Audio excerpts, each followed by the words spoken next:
자, 여러분 지금부터 다시 또 문학 공부를 계속하겠습니다. 잘 쉬셨죠? 자, 이번에는 시에 대해서 한번 공부를 해보겠습니다. 자, 시에서 가장 중요한 거, 우리 시를 딱 보면, 자, 우리가 지금 가지고 있는 가장 잘못된 생각 중에 하나가 시는 어렵다, 시는 불편하다, 시는 낯설다, 이런 시에 대해서 잘못된 관념을 가지고 있습니다. 자, 시는 사실 여러분 불편하고 어려운 게 절대 아닙니다. 시는 조금 압축을 해놔가지고 여러분이 낯선 건데 사실 소설이나 비문학이나 별반 차이 없다는 걸 알아야 돼요. 자, 여러분 그러면은 시를 볼 때 가장 무슨 생각을 하면서 봐야 되냐면, 물론 정보를 캐내야 돼요. 자, 김종길의 문이라는 제목을 모르고 시를 파악한다? 불가능합니다. 거의 그거는. 근데 김종길의 문 알았지만 뭐 어쩌라고, 문이 뭐 한두 가지예요? 뭐 숭례문이야 무슨 문이야 뭐 알 수가 없잖아요. 그 다음에 정급별에 가지가 담을 넘을 때라는 게 나와 있어요. 옛날에는 경향이 좀 이랬어요. 시가 보통 시 나오면 시가 3편이 나왔어요. 그래서 하나는 아는 거, 하나는 쉬운 거, 하나는 졸라 어려운 처음 보는 거, 이런 시들이 나와요. 근데 요즘은 시가 2편만 나오는 경향이 있는데, 하나는 어려운 거, 하나는 쉬운 거, 그 다음에 수필에서 또 이야기를 해가면서 풀어주고 있어요. 그래서 자, 이 시를 볼 때 딱 한 가지만 생각해요, 여러분. 뭐냐면 이 시인이 왜 이 시를 쓰고 있을까라는 생각을 해보는 거예요. 왜 이 시를 쓰고 있을까? 언제, 왜, 무슨 상황일까? 이거예요. 도대체 언제, 왜, 무슨 상황일까? 실제로 이게 바로 선생님이 진짜 자신 있는 것 중에 하나인데, 혹시 영상 보다가 나한테 쫓아올 수 있는 사람 다 쫓아와도 돼요. 시 생판 처음 보는 시 이해하기, 해설 절대 없이 풀어내기, 나 그거 누구랑 싸워도 다 이길 자신 있어요. 웬만한 국문학과 교수들 다 와도 내 자신 있어요.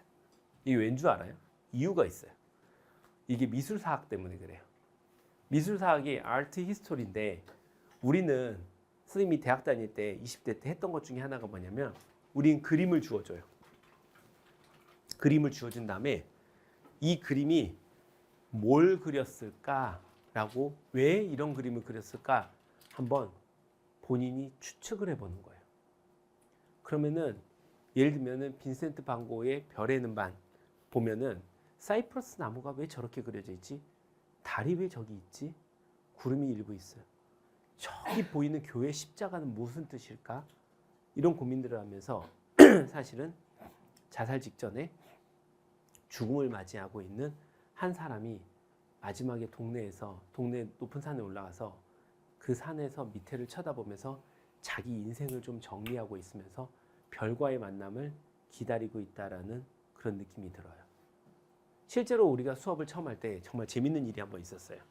교수님께서 딱 들어오시더니 종이를 몇 장씩 주시면서 하신 얘기가, 지금부터 한 그림 하나당 10분에서 15분씩 보여줄 테니 이 그림을 보면서 너희가 드는 생각을 아무거나 써봐라, 이런 거예요. 우리는 그림 하나씩 볼 때마다 이 그림은 누구 그림이고, 아니면 모르는 그림이면 모르는 그림인데 어떻고, 자기가 느끼는 건 어떻고, 좀 공부 좀 했던 애들은 이제 캐논이 어떻고, 아이코놀로지가 어떻고, 도상학적으로는 어떻고, 막 이런 식으로 막 분석을 하면서 열심히 썼어요. 선생님 봤는데 그냥 예쁜 여자 그려져 있네. 저 그거 왜 그랬을까? 혼자 이러면서 막 쓰다가 애들끼리 이제 이랬지. 야, 역시 훌륭한 교수입니다. 어쩜 이렇게 이런 수업, 우리가 원하던 수업이 이런 거였어. 봐봐, 여러분들 가령 이게 대학교예요. 서울대학교예요. 근데 교양 수업을 들어. 약간 심화 교양이에요. 근데 여기다가 그림 몇 개 주면서 거기에 대해서 한번 여러분의 분석을 먼저 어느 정도 실력이 되는지 한번 써봅시다 해가지고 써보라 그랬어요. 재밌어요, 안 재밌어요? 재밌을 거예요. 그래서 막 이런저런 얘기를 쓰는 거예요. 우리도 막 썼죠. 그럼 한 60분, 70몇 분 쓰다가 또 수업이 75분이거든요. 끝나고는 교수님이 걷어냈어요. 근데 이제 선생님이 거기다가 이상한 짓을 좀 해놨어요. 좀 더 알려줄게요.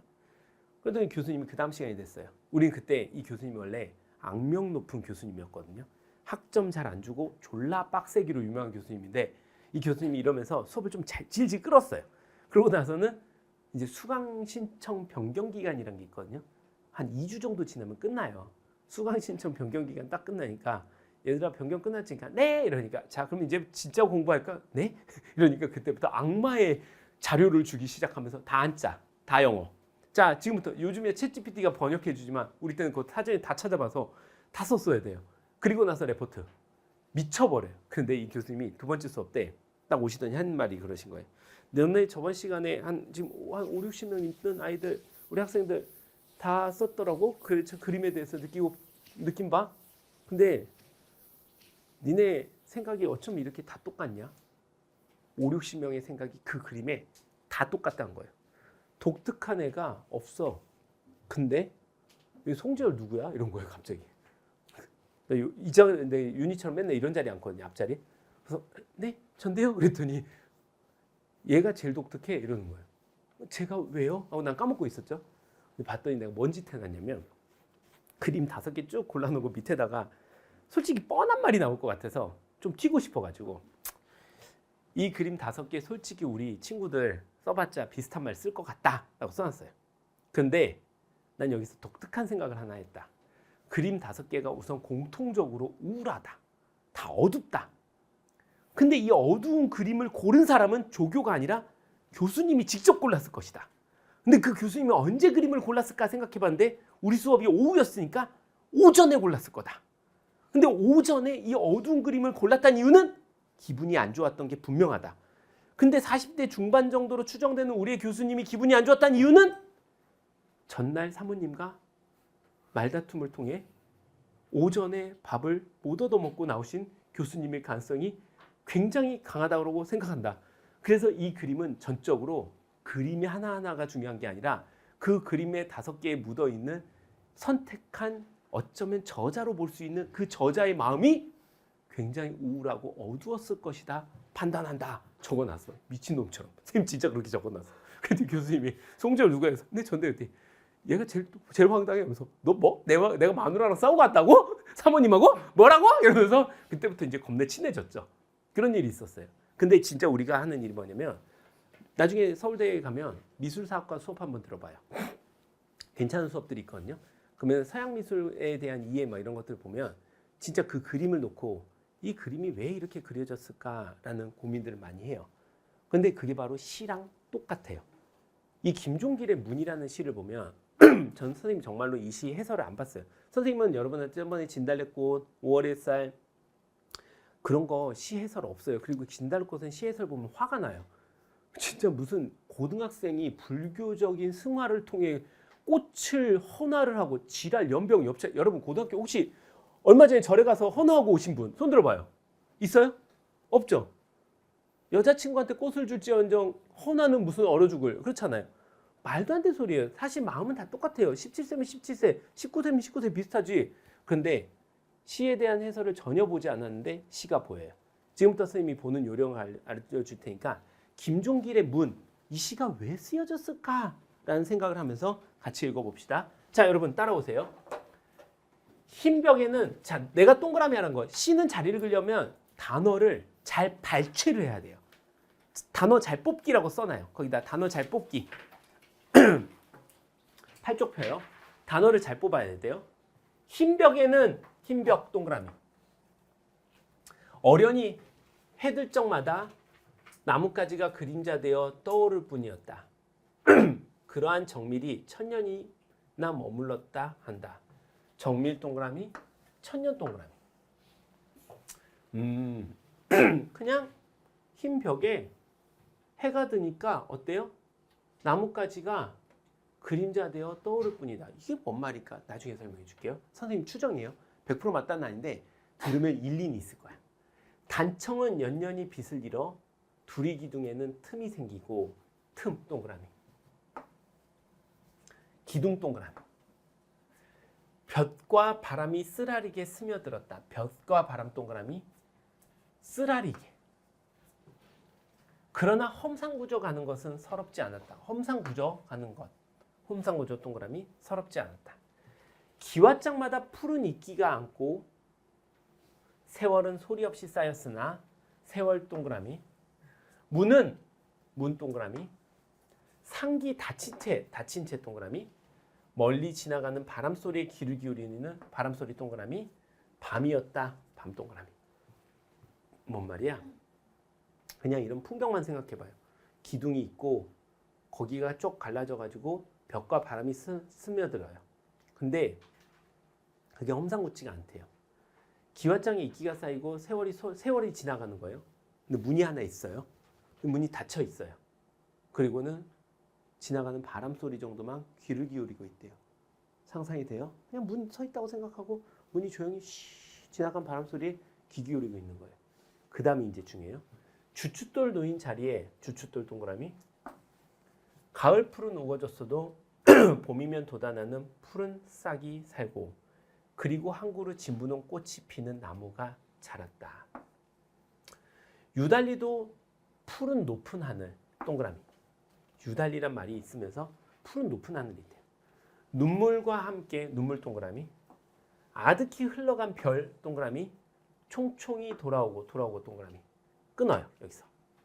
사납던 비바람 동그라미. 거친 날은 처마 끝에 찬란히 빛이 쏟아지는 새벽 빛 동그라미. 오래 닫혀진 문 동그라미. 산천을 울리며 산천 동그라미. 열리었다 동그라미. 그 다음 그립던 깃발 동그라미. 눈뿌리에 동그라미. 사무치는 푸른 하늘이었다. 이렇게 나왔어요. 무슨 상황일까? 우선 간단한 상황만 볼게요. 문이 열렸어요. 닫혀있다 열렸어요. 맞죠? 이거 내 해석 안 했어요. 닫혀있다 열렸어요. 그리고 그립던 깃발이 눈뿌리 뭐예요? 내 눈에 빡 사무쳤대요. 이게 가장 핵심 키워드예요. 닫혀있던 문이 산천 올리며 열렸어요. 그리고 깃발이 눈뿌리에 사무치는 푸른 하늘이었다. 문이 열렸대요. 그럼 깃발은 뭘까라는 생각을 해보는 거예요. 깃발은 뭘까? 이 깃발은 뭐길래 눈뿌리에 사무칠까? 눈뿌리에 사무친다는 건 보통 어떻게 표현했을까요? 여러분? 너무나 바라던 거였을 거 아니에요. 눈뿌리에 사무친다. 내 눈에 강렬하게 남는다는 거예요. 예를 들면 우리가 강렬하게 남는 일이 사실 살면서 뭐가 있을까요? 선생님은 강렬하게 남는 일이 있어요. 우리 아들, 첫째 아들 처음 태어났을 때 눈뿌리에 강렬하게 남아요. 정말 울었어요, 그날. 안고 이제 보면서, 그러니까 처음에 앉지 못하죠. 안고 좀 있다, 며칠 있다 하는데 보면서 와, 내가 아빠가 되다니 진짜 응애 소리 들었을 때 미안해요. 여러분 욕하면 하니까 좋됐다 이랬어요. 내 말 거짓말 같죠? 니네 나중에 다 봐라. 니네 나중에 다 봐라. 니네도 그래 잠깐 천천히 가는 게 현명한 거야. 나처럼 빨리 가지 말고 좋됐다 이런 거야. 그리고 아들을 딱 보는데 눈뿌리에 그 순간을 잊을 수가 없는 거야. 또 내가 눈뿌리에 잊을 수 없는 순간이 뭐였냐면 서울대 합격한 날 그 종이에 내 수험번호가 있었던 거 잊을 수가 없고, 코넬에 합격한 날 그 모니터, 내 사무실 모니터에서 딱 눌렀는데 콩그레츄레이션 나오면서 제이얼송 하면서 나오는 그거 잊을 수가 없고, 와이프랑 결혼하기로 약속한 날 한강에 들어가서 약속하던 거 잊을 수 없고, 굉장히 중요한 게 눈뿌리에서 사무치며 잊혀지지 않는 거예요. 근데 문이 열리는 순간인데 깃발이 눈뿌리에 맺힌대요. 자, 준혁아, 똑똑한 준혁아, 생각해봐. 뭘까? 무슨 일이 있었길래 이런 말을 할까? 찾아봐. 두 글자야. 니네 찾을 수 있어 지금. 문이 열린다야. 문이 열리는데 깃발과 연관이 돼 있어. 그게 눈뿌리에 팍 꽂혀. 깃발이야. 뭐겠어? 광복이지. 광복이야. 8.15 광복인 거야 이게. 그러면 이 시가 이제부터 이해가 가기 시작해. 잘 봐 얘들아. 흰 벽에는 어련히 해들 적마다 나뭇가지의 그림자, 나뭇가지가 그림자되어 떠오를 뿐이다. 해는 뭘까요? 국가가 바뀔 때마다겠죠. 그러면 뭐예요? 나뭇가지는 뭐예요? 우리 민족들이겠죠. 우리 민중들이겠죠. 흰 벽에 비치는 거예요. 그렇게 우리는 그림자처럼 살아온 거예요. 이렇게 조용히 우리나라는 1000년을 넘게 흘러갔어요. 정말 시간이 지나가고 두리기둥에는 틈이 생기고, 근데 그게 바람이 쓰다리면 뭐예요? 외세의 침략을 받아도 그거 어때요? 험상궂어 서럽지는 않았어요. 우리 역사가 서럽지는 않잖아요. 우리가 굉장히 많은 침략을 받았어도 서럽지 않잖아요. 바로 그 얘기하고 있는 거예요. 그리고 나서 뭐래요? 세월에 이끼가 쌓이고 소리 없이 쌓였으나 갑자기 문은 상기 닫힌 채 멀리 지나가는 바람 소리에 귀를 기울이는 밤이었어요. 얼마 전까지는 밤이었어요. 뭐야? 문이 닫힌 채 바람 소리에 귀를 기울인대요. 뭐예요? 소식에. 혹시 광복에 대한, 우리 독립에 대한 소식 없나? 하고 귀를 기울이고 있었어요. 그러던 어느 날 주춧돌 놓인 자리에, 이건 주춧돌 뭘까요? 요거예요. 조금 너무 못생기게 그랬다. 이거 우리나라 주춧돌 놓인 자리에 어때요? 가을풀이 지금 우거졌어도 봄이면 이루고 이런 꽃나무가 피는 우리의 주춧돌이에요. 근데 뭐라 그래요? 유달리로 푸른 높은 하늘. 난 여기서 흔적을 찾았어요. 푸른 높은 하늘이 왜 갑자기 나와요? 이러잖아요.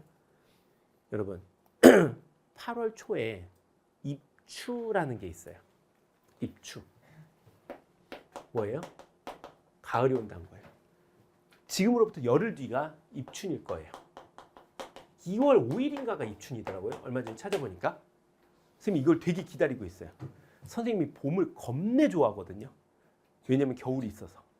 진짜 아침마다 일어나면 시벌시벌 거리면서 오늘도 견뎌야 돼 이러면서 살거든요. 근데 어느 날 그리고 봄을 딱 맞이하면 너무 감사한 거야. 와, 봄이 왔다 이러면서 그 추웠던 몸들이 갑자기 쫙 펴지면서, 사실 그래서 어느 날 봄날 나 일 째고 놀 수도 있어요. 근데 다행인 건 4월이어서 여러분 시험 때여서 내가 좀 째고 놀아요, 그때는. 근데 입추가 오잖아요. 그럼 어떤 일이 생기냐면 과학적으로는, 지구과학적으로 고기압 형성되죠. 그럼 어떻게 될까요? 구름이 위로 올라가요. 맞죠? 고기압이 형성되니까 빨아올려서 올라가죠. 그래서 뭐라 그래요? 가을 하늘은 높다라고 이야기하는 거예요. 왜냐하면 구름이 낮게 안 깔리고 위로 올라가니까 하늘이 높아 보이는 거예요. 바로 뭐냐면 푸른 높은 하늘. 언제예요? 8월 초에서 중순 사이예요. 이게 날짜를 보여주는 거예요. 그리고 나서는 눈물과 아득히 흘러간 별들. 뭐예요? 우리 민족의 사람들이죠. 어떻게 눈물과 아득히 흘러간 거? 흘러갔다. 뭐예요? 일본에서 이 주춧돌이 살 수 없게 만드니까 어때요? 우리가 흘러갔죠. 그럼 눈물 흘리면서 어디로? 만주, 중국 이쪽으로 흘러갔죠. 근데 독립이 되니까 이제 어떻게 해요? 총총히 돌아오고, 사납던 비바람 뭐예요? 일본. 얘네들 가면서 이제 새벽, 광복의 새벽이 오고 새로운 나라가 시작되는데 전국의 산천을 울리면서 광복이 찾아왔던 게 우리가 뭐예요? 대한독립 만세를 외치죠. 그러면서 그 깃발 뭐예요? 태극기가 은뿌리에 사무치던 그런 가을이었다. 가을을 맞이한 날이었다. 김종길의 문은 뭐예요? 독립의 현장을 보여주고 있는 그 문이 열리는 그런 시예요. 딱 보고 여기까지 해석하고 이랬을 거야 하고 얘를 찾아봤더니 김종길 시인이 1927년생인가 그래요. 그 광복했을 때가 대충 고등학생 때쯤. 그 시절은 고등학생들이 굉장히 지적인 사람들이었어요. 요즘이야 고삐리라고 그러면서 대치동이 있어야 되죠. 옛날에는 고등학생들이 유신 반대 운동을 하고 4.19회를 같이 참여했어요. 대학생들이 몇 명 없었어요. 대학생들은 정말로 똑똑한 사람들이었고 고등학생들이 그 뒤에 똑똑한 친구들이었어요. 여러분들의 선배 60년 선배들은, 할아버지 때들은 고등학교 때 이 자리에 앉아 있는 게 아니라 민주화를 위해서 나가가지고 진짜로 체류탄 맞아 죽어가면서 우리 민주화를 이룬 거예요. 근데 이 시절에 어때요? 김종길 선생님도 고등학생쯤 됐던 것 같아요. 근데 나중에 찾아보니 김종길의 문이라는 시가 1947년에 어느 잡지에 실려서 등단을 하더라고요. 그리고 그 등단을 하면서 시로서 인정을 받고 지금 수능에 나오게 된 거예요. 1947년에 실렸으면 선생님 독립하고 광복은 45년인데 안 맞지 않나요? 이미 써놓은 시를 나라가 정리가 되고 나서 그때 제출했겠죠. 그러니까 대충 시기가 맞아떨어지더라고요. 그러니까 독립에 대한 이야기가 맞는 거고 이해되겠죠. 이렇게 시를 봐봐요.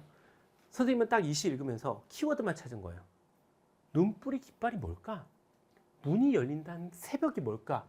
하고 쫙 역사적으로 추정해 보니까 이거는 독립밖에 없겠는데? 라는 생각이 드는 거예요. 그러고 나서 맞춰보니 독립을 그 다음에 내가 내 마음속에 김종길이라고 생각하고 독립에 대한 시를 쓴다 생각하고 이 김종길의 문을 다시 내가 한번 써본다 생각하고 추적해보니 시가 열리기 시작하는 거예요. 이해하겠어요? 여러분은 그러면 이 공부는 문제를 풀고 나서 하는 거예요. 그럼 문제 풀 때는 뭐하냐라고 하면 문이 열리네. 뭐가 있네. 상황이 달라졌네. 그러면 상황을 비교해서 상황이 달라졌으면 앞에는 그 상황이 생기기 전이네. 이 정도만 파악하면서 문제를 풀어도 큰 문제가 없어요. 두 번째 시를 볼게요. 자, 두 번째 시 여러분 봅시다. 두 번째, 정급별의 가지가 담을 넘을 때란 시예요. 여러분, 가지가 담을 넘을 때 보면서 혹시 무슨 생각이 들었어요? 난 이 시 보면서 야, 이 수능 출제한 사람이 진짜 생각이 있는 사람이다라는 생각이 있어요. 적어도 이 시를 출제한 사람은 진짜로 생각 있는 사람이에요. 24년 수능을 출제했던 사람 중에 시 출제가 어떤 교수가 있는지 보고 가서 밥 한 번 사주고 싶어요. 같이 와인 한 잔 사주고 싶어요. 진짜 훌륭해요. 듣고 나면 이유를 알게 될 거예요. 이를테면 수양에 늘어진 가지가 담을 넘을 때 수양 동그라미, 가지 동그라미, 담 동그라미. 그건 수양 가지만의 일은 아니었을 것이다. 얼굴 한번 못 마주친 M1 뿌리 동그라미. 잠시 살붙였다 적막한 손을 터는 꽃과 잎. 혼연일체 믿어주지 동그라미 않았다면 가지 혼자서는 한없이 떨기만 했을 것이다. 줄 여기까지. 뭐래요? 와, 시가 너무 예뻐. 가지가 담을 넘을까라고 고민을 할 때 뭐래요? 얼굴도 못 본 뿌리, 당연히 얼굴 못 봤겠죠? 얼굴도 못 본 뿌리와 잠시 머물다가 떨어졌던 잎사귀와 꽃이 혼연일체 뭐라 그래요? 가지한테 너 넘을 수 있어 하고 혼연일체 도와주지 않았다면 가지가 담을 넘을 수 있어요? 없어요? 아마 얘는 떨기만 했을 것이다. 뭐예요? 그냥 무서워하면서 아우 저긴 넘어가면 안 돼 이렇게만 생각하고 있었을 거란 거예요. 그 다음 한 닷새 내리고 내리던 고집센 비 동그라미. 밤새 정분만 쌓던 돌이 없는 폭설이 아니었으면 폭설 동그라미 아니었으면 담을 넘는다는 게 가지에게는 그리 신명나는 일, 신명 동그라미 일은 아니었을 것이다. 여기까지 밑줄. 어때요? 가지한테 뭐가 와요? 비가 내리죠. 넘지 마, 이 새끼야! 이러면서 비가 확 쏟아져 버리죠. 그 다음 눈이 와요. 여러분 얼마 전에 그젠가 눈 왔죠. 눈 오면 어떻게 돼요? 나뭇가지에 눈 쌓이죠. 심각하게 쌓이면 어떻게 돼요? 가지 부러져 버리죠. 눈이 쌓이지 않았다면 그런 게 있었지 아니었다면 담을 넘는 게 어때요? 신나는 일은 아니라 뻔한 일이었던 거예요. 즉 비하고 눈은 뭐예요, 여러분? 방해하는 존재죠. 방해하는 존재. 걔네가 아니었다면 별로 재미없었을 거란 거예요. 무엇보다 가지의 마음을 머뭇세우고 밑줄 담 밖에 가둬두는 저 금단의 담 밖을 가둬두는 금단의 담 동그라미 담의 몸을 가로지르고 담의 정수리를 타넘어 담을 열 수 있다는 걸 수양에 늘어진 가지는 꿈도 꾸지 못했을 거래요. 이런 것들이 아니었다면 머뭇세우고는 뭐예요? 마음을 할 수 있어! 머뭇세우고 이런 생각을 안 했다는 거겠죠. 그러면서 뭐라 그래요?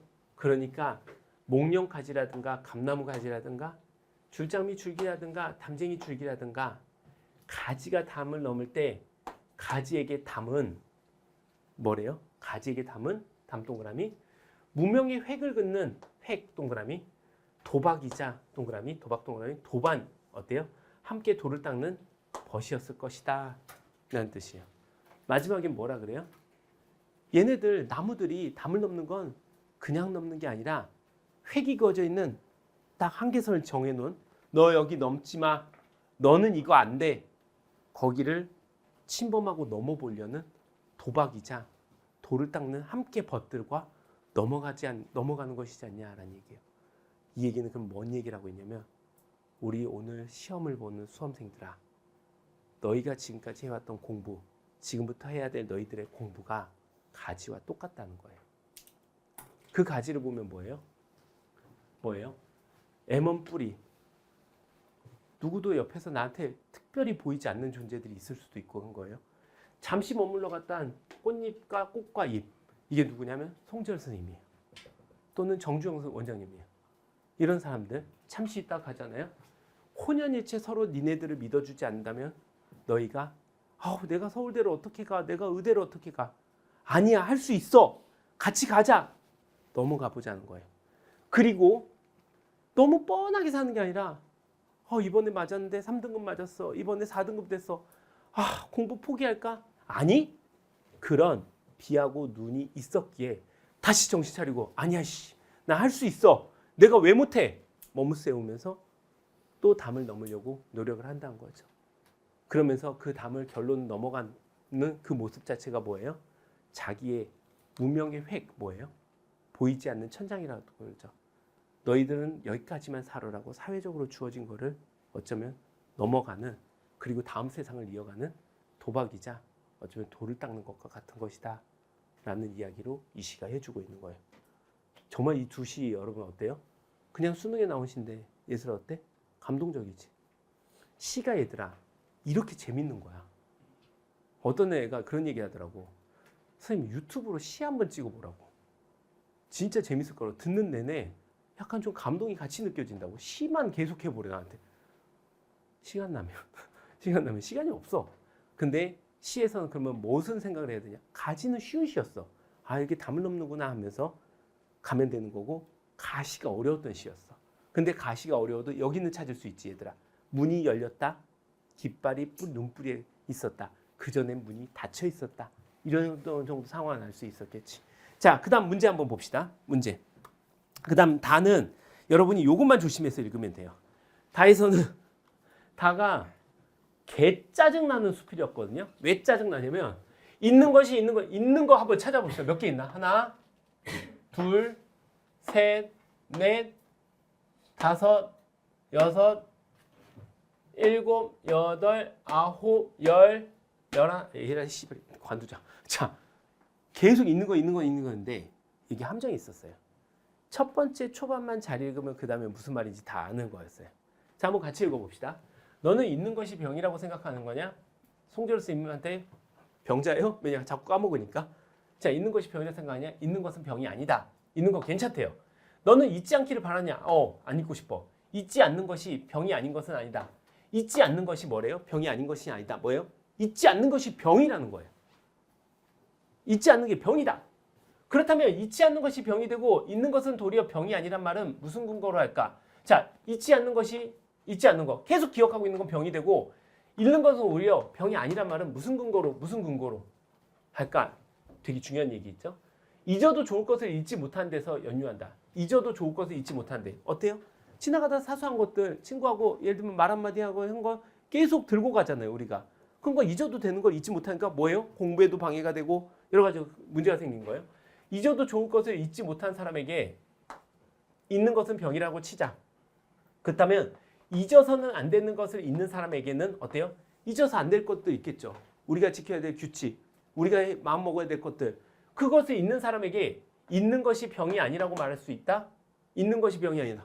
걔는 맨날 까먹어버려. 제일 중요한 거. 우리가 맨날 천지문 하라 그러는데 그거 까먹어. 그게 뭐예요? 병신이죠. 병신. 병이죠. 병. 그거 뭐예요? 그게 옳지. 과연 그건 병 아니야 라는 말이 옳을까? 이 뒤에는 뭐라 그래요? 천하의 걱정거리였나? 잊지 말아야 될 것을 다 죄다 잃어버리고 우리가 잊어버리고 살지 않냐? 세상에. 이게 문제가 된다. 라면서 뭐라 그래요? 잊어야 될 것을 잊는 건 병이 아니고 잊지 말아야 될 것을 잊는 것이 병이 된다는 얘기를 하고 있는 거예요. 즉 뭐예요? 우리가 세상에 잊지 말아야 될 것들이 있다. 근데 니네 그거 잊어버리면서 자꾸 잊는 것을 병이라 생각하고 잊지 말아야 될 것은 병이 아니라고 생각하는데 그것 자체가 잘못됐다. 이 얘기를 하고 있는 거예요. 알겠죠? 자, 문제 봅시다. 자, 22번. 가, 다에 대한 설명으로 가장 적절한 것은 이랬습니다. 1번. 가는 명시적 천자에게 말을 건네는 방식으로 화제의 감정을 드러낸다. 자, 말을 건네는 방식 밑줄 그어보세요. 말을 건네는 방식 애매하죠. 모르겠죠. 잠깐 놔둬요. 왜냐면 말을 건네는 게 뭔지 모르겠어요. 알겠죠? 자, 2번 가볼게요. 가에서 동일한 색채어 이러잖아요. 딱 두 개만 겹쳐도 동일한 색채어예요. 뭐 있죠? 푸른. 그렇지. 푸른. 나에서 유사한 문장 구조 뭐 있죠? 아니었으면 있죠? 문장 구조를 반복적으로 제시하여 시상을 전개한다. 있죠? 이거 답인 거 오케이. 말 안 해도 스스로 채점하고 앉아있죠? 2번이 답이겠죠. 3번. 가와 나는 모두 사라져가는 대상에 대한 화자의 안타까움. 여기 사라져가는 대상 있나요? 약간 가에는 애매해요. 내가 말했잖아요. 애매한 거 냅둬버리라고. 근데 나에서 사라지는 거 있어요? 잎사귀와 꽃잎 사라졌다고 아쉬워요? 아니죠. 나 펑 아웃. 그 다음 4번. 나는 사물을 관주하고 있는 거 맞죠? 다는 세태를 관망하는 거 맞나요? 관망 아니죠. 얘 뭐예요? 따지고 대들고 있죠. 아웃. 5번. 가나다 모두 대상과 소통한 문제 해결. 아웃. 그 다음에 그러니까 찾고 나니까 말을 건네는 방식 특별히 없었던 것 같아 라고 생각할 수 있겠죠. 이렇게 봐야 돼요. 이거를 말을 건네는 방식은 뭐고 뭔데? 그래서 이런 거 틀린 거야. 죽으려고. 그거 안 된다고 내가 얘기했죠. 분명히. 말을 건네는 방식이면 그런 식이 있을 거예요. 근데 예시를 지금 들 수가 없어. 알았죠? 나중에 혹시 찾아지면 말해줄게요. 자, 그 다음 문제 가봅시다. 23번. 보기를 참고하여 가를 감상한 내용으로 적절하지 않은 거 제가 쭈루룩 얘기했습니다. 자, 이거는 단어만 찾으면 쉬운 문제였어요. 무슨 단어를 찾았으면 될까요? 답은 1번이에요. 답은 1번이에요. 자, 답을 1번 한 사람들 왜 틀렸다라고 생각했어요? 흰벽에 나무 가지가 그림자로 나타나는 것은 여기 틀린 말 있어요? 없어요? 없죠. 천년을 쇠락해온 인간의 역사가 놔둬봐요. 쇠락했는지 안 했는지라고 근데 분명히 뭐가 또 낡고 뭐 한다 그랬어요. 냅둬봐요. 자연의 힘을 탐색하는 과정에서 끊어요. 그래서 끊으란 거예요. 근데 자연의 모습에 영향을 미친 결과 이랬어요. 자연의 모습에 영향을 미친 결과 잠깐만. 그래서 딱 잡아내야죠. 자연의 힘에 영향을 미치진 않았죠. 그냥 자연이 자연스럽게 흘러간 거였죠. 그러니까 자연의 힘에 영향을 미친 결과가 틀렸죠. 이렇게 찾아냈어야 됐던 거예요. 그러니까 문학은 좀 특이한 게 비문학하고 다른 게 흐름이 있는데 헛소리를 하는 단어가 등장을 해요. 그러니까 위에다 써놔요. 9번 옆에다가 9번 위에다 크게 선생님이 써놔요 한 말은 다 위에다 크게 쓰라는 얘기예요. 여기 위에다 크게 헛소리 단어. 헛소리 단어가 있어요. 그러니까 한마디로 개소리 단어가 계속 등장해요. 그 단어만 잘 골라내면 돼요. 그러니까 사실 문학 작품을 이게 문학이 어폐가 있는 게 얘들아 잘 생각해봐. 시나 소설이나 이거는 화자의 감수성, 논리적으로 판단을 빡빡빡빡 하는 게 아니라 시 같은 경우는 사실 오늘 선생님이 시 제대로 가르쳐 준 거야. 중요한 어휘 찾아서 그 시가 뭘 의미하는지 그게 내적으로 의미를 뭐하고 외제적으로 뭘 의미하는지 우리 다 들어보면 내재적으로 외제적으로 보면은 내재적으로는 가지가 담을 넘는 모습을 보여준 거다는데 외제적으로는 너희들도 그렇게 살고 있지 않니? 너희들도 한번 그렇게 해봐라. 그 다음에 내재적으로는 문이 열린 거예요. 단순히. 근데 외제적으로는 우리 민족의 광복에 대한 어떤 그 희망, 그 다음에 너무나 그 행복함, 그걸 보여주고 있는 시다. 이렇게 얘기하면서 선생님이 중요한 키워드 가지고 하면서 시를 느끼게 해줬잖아요. 수능날 그걸 느끼겠냐고. 못해요, 이거를. 근데 그러면은 그 다음에 문제의 답은 어떻게 찾아요? 라고 하면 어려운 게 아니라 흐름 속 안에서 말도 안 되는 단어가 다 등장해. 계속. 말도 안, 방금 앞에 문제에서도 보면은 자, 말을 건네는 방식이라든지 안타까움, 관망, 문제 해결 다 말도 안 되는 소리들이 나오는 거고 방금도 여기서 보면 자연의 힘에 영향을 미친 결과 영향을 뭘 줬어? 얘는 가만히 있었는데 문 열는데 바람이 들어와가지고 사람이 어떻게 인공 바람으로 해가지고 쭉 해가지고 다이슨으로 열었어요? 아니잖아요 그런 거. 자 24번도 봅시다. 24번 나에 대한 이해로 적절한 것은 이랬습니다. 24번 나에 대한 이해 1번 A에서는 얼굴 한번 못 마주친 상황과 손을 터는 행위가 한없이 떠는 가지의 마음으로 인한 것임 밑줄 그어봐요. 헛소리 안고 앉아있죠. 이건 뭐 어려운 문제는 아니었어요. 2번 고집생과 도리 없음을 통해 가지가 꿈도 꾸지 못하게 만든 두 대상의 성격. 얘 때문에 꿈을 꿨다 그랬지 무슨 꿈을 꾸지 못한다 그랬어요. 3번 B에서 가지가 마음을 머무세운 대상은 신명나게 연결하여 정수리를 타넘는 행위로 연결된다. 가능하겠죠. 답은 3번이겠죠. 4번 가지만의와 혼자서는에 나타난 가지의 상황은 B에서 단밖에 가두어 C에서는 획을 긋는 가지의 모습으로 가지가 획을 그어요. 야호 하면서 가지가 움직이면서 여기까지 우리 집 넘어오면 뒤져 막 이래요 서로. 말도 안 되는 소리 하고 앉아있어요. 5번 A에 안았다면과 B에 아니었다면이 강조하는 대상들의 의미는 이게 참 애매해요. 그러다가 헛소리하고 앉아있어요. C에서 봐봐요. 목련과 감나무 뭐 얘네까지도 연결된다 이러면 모르겠는데 사이의 관계에서도 나타난다. 여러분 목련과 감나무 사이 뭐 사이 얘기했어요? 목련이 야 감나무 사실 나 너 사랑했어. 감나무가 안 그래도 너랑 같이 교배하면 뭔가 예쁜 목련 감나무가 나올 것 같아. 막 이지랄 떨고 있어요? 개소리하고 앉아있죠. 그러니까 없다고. 이런 황장 뜬금포가 등장한다고요. 왜 웃겼어 유나? 자, 그 다음 25번. A에서 E에 대한 설명으로 적절하지 않은 것은 이랬습니다. A. 읽는 것에 대한 생각을 전개하기 위한 물음이다라고 했습니다. 자, 여기 한번 봅시다. 자, A 뭐라고 나와 있나요? 자, 너는 읽는 것이 병이라고 생각하느냐? 나와 있죠. 읽는 것에 대한 나의 생각을 전개하기 위한 물음. 가능하겠죠. 여기 너는 읽는 것이 병이라고 생각하느냐? 읽는 것은 병이 아니다. 어때요? 전개하려고 했겠죠. 우선 놔둬봐요. 이런 거는 그냥 쑥 가봐야 돼요. 2번 B. 이즘에 대한 나의 생각이 어디에서 비롯된 것인지에 대한 답을 제시하기 위해 던지는 질문이다. 자, 그렇다면 잊지 않는 것이 병이 되고 있는 것은 도리어 병이 아니란 말은 무슨 근거로 할까라고 했으니까 잠깐 이제 문제가 당황스러워지기 시작해요.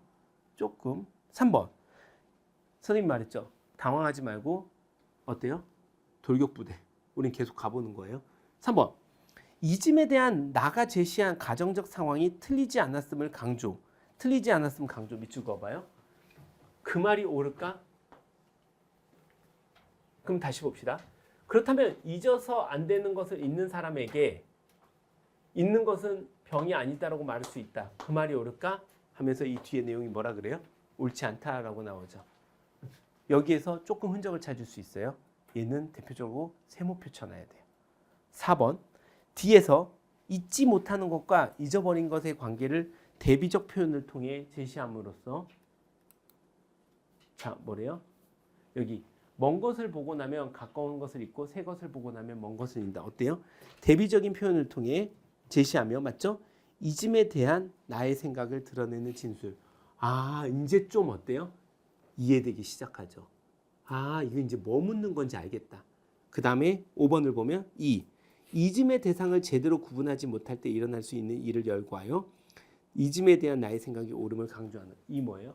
그렇기 때문에 하늘을 잊지 못한 데서 벌을 내리기도 하고 어때요? 나열하여 뭐예요? 이즘에 대한 나의 생각이 옳음을 강조한 진술. 오 이해되네. 다시 1번으로 갑시다. 있는 것에 대한 나의 생각을 전개하기 위한 물음 어때요? 자, 너는 있는 것을 병이라고 생각하냐? 어때요? 전개 볼 수 있겠죠. 2번 B에서 이즘에 대한 나의 생각이 어디서 비롯된 것인지에 대한 어디서 비롯 밑줄 긋고 자 그렇다면 잊지 않는 것이 병이 되고 있는 것은 도리어 병이라는 말은 무슨 근거로 할까라고 했으니까 어디에서 비롯된 것에 대한 답을 던지기 위한 물음이다. 얘 놔둬봐요. 3번 이즘에 대한 나가 제시한 가정적 상황이 끊고 틀리지 않았음을 끊고 강조하기 위한 물음이다. 가정적 상황이 틀리지 않았나? 과연 이 말이 옳을까라고 여기서 봐보면 어때요? 이제 가정적 상황이 이게 틀렸다라고 나오겠죠. 글 이해 못했으면 이거 문제 틀렸겠죠. 이해하겠죠. 가정적 상황이 틀렸기 때문에 가정적 상황 틀렸어. 강조란 말은 시비 걸 수가 없어요. 여기 뭐라 그래요? 이 사람이? 자, 이 말을 잘 이해해야 돼요. 선생님 그래서 첫 단락 이해하라는 얘기예요. 그렇다면 잊어서는 안 되는 것을 잊은 사람에게는 잊어서는 안 되는 걸 잊은 사람 뭐예요? 얘 개새끼예요. 그냥 개새끼. 맞죠? 근데 잊은 것이 병이 아니라고 말할 수 있다. 잊어서 안 되는 걸 잊은 놈한테 예를 들면은 우리 민족의 독립을 향해 적어도 일제시대 때 잊지 말고 끝까지 하자는데 까먹은 거예요. 아 독립? 뭐 하든 말든 아니야? 개새끼죠.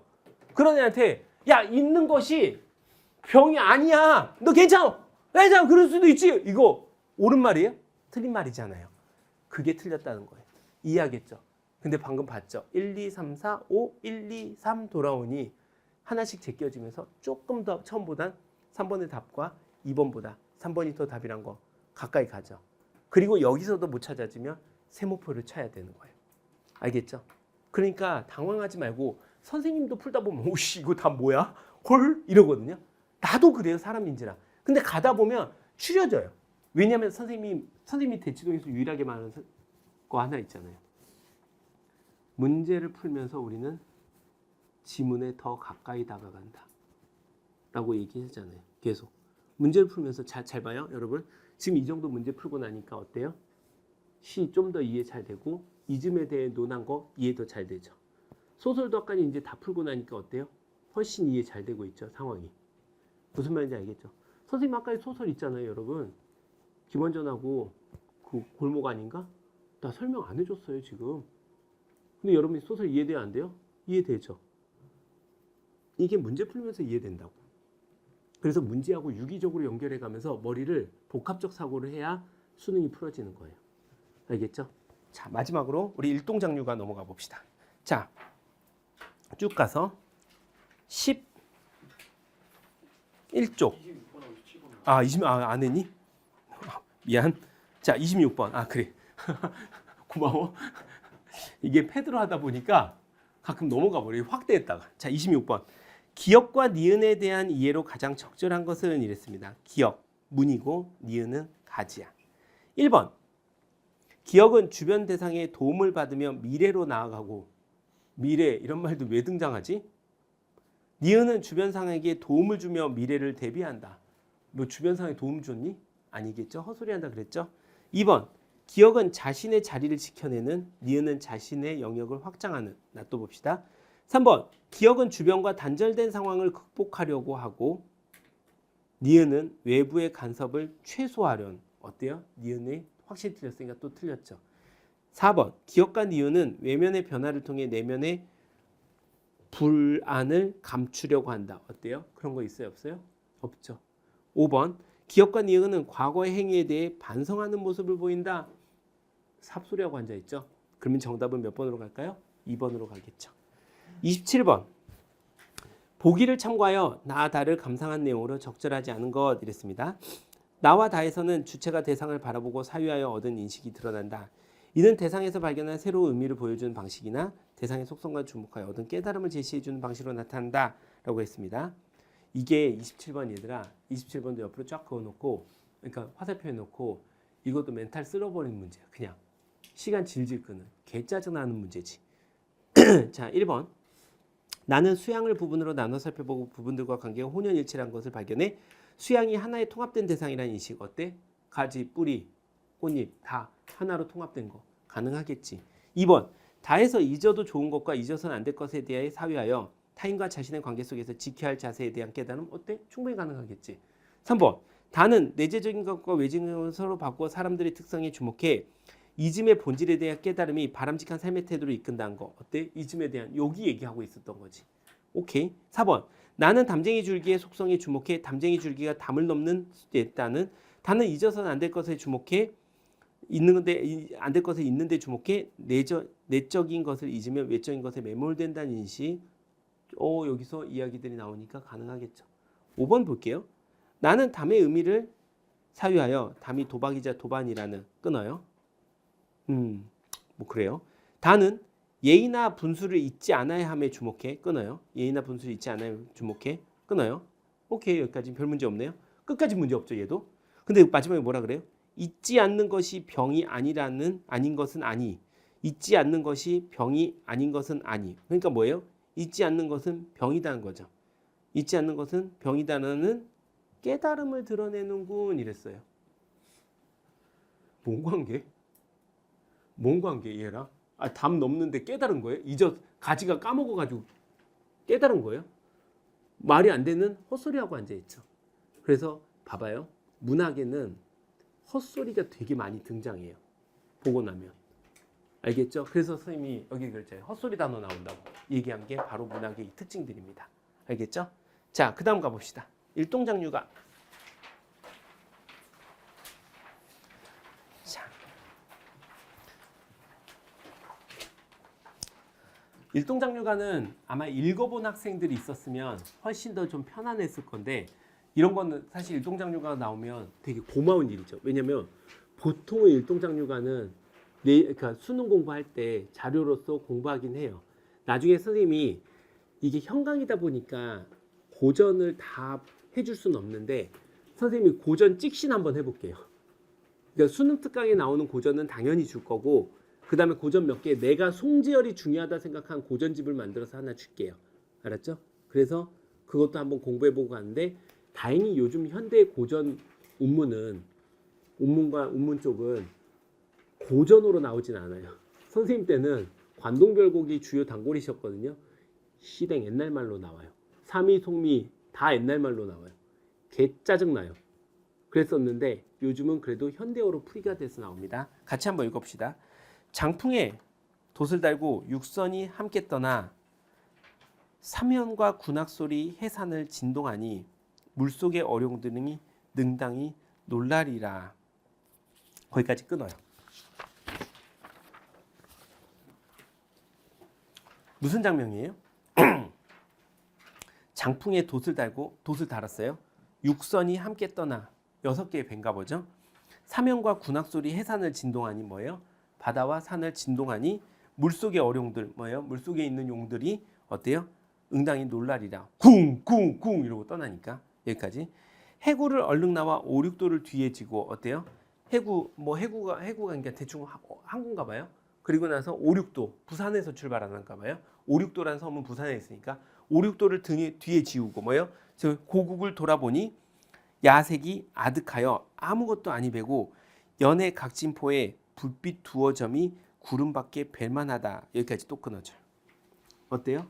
배가 떠나가면서 우리나라를 뒤에서 보고 있는 장면이겠죠. 이거 이해되죠? 혹시 이해 안 되는 사람? 이해되죠? 이거는? 자, 그 다음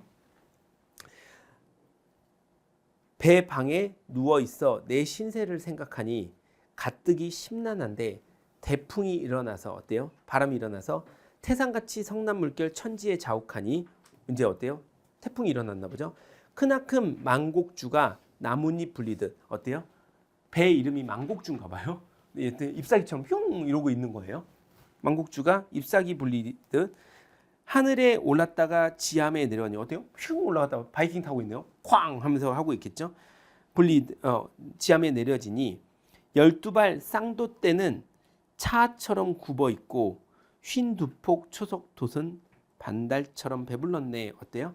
이제 여기 딱 여기 뭐죠? 도시 바람이 훅 이러니까 이렇게 뿅 들러지고 이런 상황들 그림으로 이해되죠? 어때요? 태풍이 온 거예요. 자, 그 다음에 가보니까 여기까지 끊고 날이 마침 극렬하고 석양이 비치어서 자 끓는 땅에 엎드어서 말씀을 여쭈니 갑자기 이게 아마 이거 중략이니까 끊긴 거겠죠? 중략이에요. 자 날이 마침 극렬하고 석양이 비쳐서 어때요? 되게 더운 거죠. 끓는 땅에 엎드어서 말씀을 여쭈오니 속에서 불이 나고 관대에 땀이 배어 물 흐르듯 하는지라 나라께서 보시고서 너희 더위 어려우니 먼저 나가 쉬라 곡배하고 사퇴하니 천은이 망극하다. B는 얘들아 뭐니? 이제 배에서 내려서 왕한테 왕이 왔어. 그래가지고 근데 날이 너무 더워 부산에서. 그래서 땀나 죽을 것 같아. 그때 왕이 야 니네 힘들겠다 빨리 들어가라 이런 장면이지. 이해되지? 자 더위에 장이 먹고 막힐 듯 하는지라 사신들도 못 기다려 하처로 돌아오니 누이도 반겨하고 딸은 기뻐 우는지라 일가 친척들이 나와 위문안에 겨들의 겨우시어 공주로 내려가니 처자식들 나를 보고 죽었더니 고쳐보듯 이런 표현 자주 나온다 얘들아. 죽었더니 고쳐보듯 뭐야? 그냥 죽은 사람인 것처럼 생각하고 다시 보는 거야. 기쁘지 아니한가 어리석은 듯 앉았구나. 사당에 현하라고 옷도 벗고 편히시니 풍도에 험하던 이에 저승 같고 꿈도 같다. 손주 하나 어르머니 항원에 누웠으니 강호의 산인이요 성대의 일반이로다 해가지고 일동장류가에서 이제 뒤편 집에 가는 장면 이렇게 나온 것 같아. 오케이? 그다음 나에서 꼬아 자란 층성류요 틀어지은 고사매라. 층성류 석류나무로 만든 분재고 매화를 고목에 접붙인 분재들이야. 삼봉 괴석에 달린 소리 늙었으니 아마도 화한 풍경이 너뿐인가 하노라. 어때? 집에 있는 분재를 보면서 얘들아 니네 예쁘다 이러고 있는 거야. 약간 좀 뭐지? 싶은 거지. 막대 짚고 나와 거니니 양육품 불어온다. 막대 짚고 나이가 들었나 보네. 막대 짚고 나와 양육품 불어온다. 뭐 바람이 부나 봐. 긴파람 짧은 노래 뜻대로 소일하니 어디서 초동과 목수는 웃고 가리키나니 뭔가 뭐죠? 그 소하고 막 풀 뜯네 뭐 초동 얘네들이 지나가나 봐요. 맑은 물에 별을 갈고 청산에 섭을 친 후 서린 풍우에 소 먹여 돌아오니 어때요? 한적하게 소한테 풀 먹이고 돌아온 거예요. 두어라 야인생에도 자랑할 때 있으리라. 자 여기 조심히 읽어야 돼요. 두어라 야인생에도 자랑할 때 있으리라. 지금 뭐가 되게 좋은 거예요? 아닌 거예요? 약간은 포기한 삶이죠. 이 말 이해돼요? 두어라 야인생에도 자랑할 때 있으리라. 지금 자랑이에요? 아니에요? 자랑할 거 없잖아요. 승차 이해되니? 자랑할 거 있어 없어? 없어. 그래서 그냥 나 시골에서 처박혀 이렇게 사는데 아유 언젠가 기회 오겠지 라고 생각하고 있는 그런 모습 정도. 오케이? 자, 그 다음 32번 가볼게요. 가, 나의 표현상 특징에 대한 설명으로 가장 적절한 것은 이랬습니다. 1번, 가는 과거를 회상하는 표현을 통해 현재 상황에 대한 아쉬움을 드러내고 있다라고 했습니다. 자, 뭐가 잘못됐을까요? 딱 단어 하나가 맞으면 아쉬움. 여기 뭐 특별히 아쉬운 거 있어요? 없죠. 틀렸어요. 2번, 가는 사물의 형태가 변화한 모습을 묘사하여 외부 환경의 영향력을 부각하고 있다. 사물의 형태가 변화한 모습 뭐예요? 태풍 분 거. 어때요? 그 외부 환경의 영향력을 부각하고 있다. 가능하겠죠. 3번. 나는 계절을 나타낸 어휘를 활용해. 잘 모르겠어요. 왜냐면 양육풍이 뭔지를 모르니까 나는. 근데 왠지 그럴 것 같아요. 근데 애달픈 정서를 부각. 오케이 아웃. 애달픈 정서 없죠? 막 누구 보고 싶다. 내 님이여 막 이런 거 없죠? 4번. 나는 두 인물의 행위를 대비하여. 두 인물 행위 대비했어요? 두 인물 나오면은 누구예요? 초동과 목수인데 대비하여 대상에 대한 평가가 있나요? 평가 없죠. 아웃. 5번. 가나는 모두 영탄적 표현을 통해 대상에 대한 경외감, 허술이하고 앉아있죠? 아웃. 답은 2번. 35번. 사실 얘가 짱인 문제예요. 네, 33번. 얘가 짱이에요. A에서 C에 대한 이해로 적절하지 않은 것. 사실 이거 읽으면 일동장류가 공부 안 했어도 오케이 하고 넘어갈 수 있어요. 자 볼게요. 1번 A에서는 선상에 불빛 두어 점이 의지해 떠나온 곳을 가늠하는 행위를 통해 출항 후의 모습. 배 떠나왔네. 가능하겠죠? 2번 B에서는 신하들에게 고충을 헤아린 임금의 배려에 감각한 마음. 어때요? 야 너네 도훈이 빨리 들어가라. 맞죠? C에서는 감격스러운 상황에 감정을 표현하지 못하고 무심하게 대응하는 가족들의 모습. 개 헛소리하고 앉아있죠? 봐봐요. 또 헛소리 나왔죠? 3번 4번 A에선 포구를 돌아보지만 보고 싶은 것을 보이지 않는 상황이 B에서는 격식을 갖추기 위해 뜨거운 땅에 엎드려 있는 일이 힘겨운 상황. 맞죠? 4번 A에서는 예기치 않게 맞닥뜨린 여정상의 위험. 뭐예요? 태풍이 불었죠. C에서는 과거에 위험했던 경험에 대한 소외. 어때요? C에서 처자식들 나보고 고쳐주면서 어때요? 떠나게 됐으니까 어때요? 배 타고 떠나니까 죽을 수도 있겠구나 생각한 거에 대해서 여기에 대해서 이렇게 소외를 드러낸다. 답은 3번이겠죠. 34번 보기를 참고하여 가나를 감상한 내용으로 적절하지 않은 것은 이랬습니다. 자, 1번. 가는 배가 나뭇잎처럼 파도에 휩쓸고 하늘로 올다 떨어진 것 같아요. 대풍을 겪는 생동한 체험. 어때요? 그대로 드러나고 있죠? 2번. 나는 화함의 풍경이라는 인정할 만한 것이 너뿐이라고 하여 자신이 기른 화해로 조성한 공간에 대한 자긍심. 어때요? 집에다가 예쁜 분재해놓고 어우 예쁘다 이러고 좋아하는 거죠. 3번. 가는 육선에 탄 사신단이 만물에 격동할 만한 군악을 들으며 떠나는 거에 주목해 경험에 가는 관심을 나는 꼬이고 틀어진 모양을 갖고 온 식물에 주목해 외물에 대한 관심. 놔둬봐요. 뭔 말이야? 이거는 이런 것도 중간에 놔둘 수도 있어요. 가보자고요. 4번.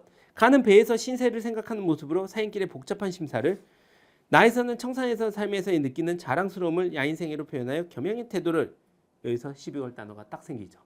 여기 자랑 있나요? 자랑스러움? 없죠. 이 단어 못 찾았으면 이거 복잡해져요. 그래서 끊어보라는 거예요. 자랑스러움.